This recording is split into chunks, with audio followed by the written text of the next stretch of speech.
சூப்பராக ஒரு வெங்காயம் பூண்டு போட்டு ஒரு 10 பேர் சாப்பிட்ற மாரி நம்ம குழம்பு வைக்க போகிறோம். காரம் புளிப்பெல்லாம் ரொம்ப செம்மையாக திட்டமாக இருக்கும்.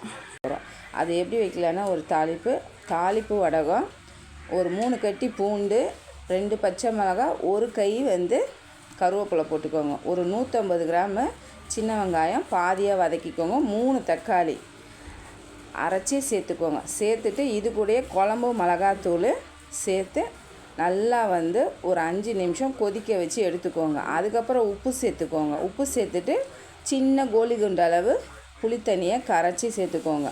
கரைச்சி சேர்த்துட்டு கொஞ்சம் தண்ணி ஊற்றி நல்லா ஒரு 10 நிமிஷம் கொதிக்க வச்சுட்டு, அதுக்கப்புறம் அரை மூடி தேங்காய் பால் ஒரு 1.5 கிளாஸ் சேர்த்து 10 நிமிஷம் கொதிக்க வச்சு எடுத்திங்கன்னா சூப்பராக இருக்கும். இந்த குழம்பு நீங்கள் இன்றைக்கி வச்சு சாப்பிட்றதோட நாளைக்கு வச்சு சாப்பிட்டிங்கன்னா சூப்பராக இருக்கும். ஆனால் குழம்பு பார்த்தா கொஞ்சமாக தான் இருக்கும். ஆனால் 10 பேர் கண்டிப்பாக சாப்பிடலாம்.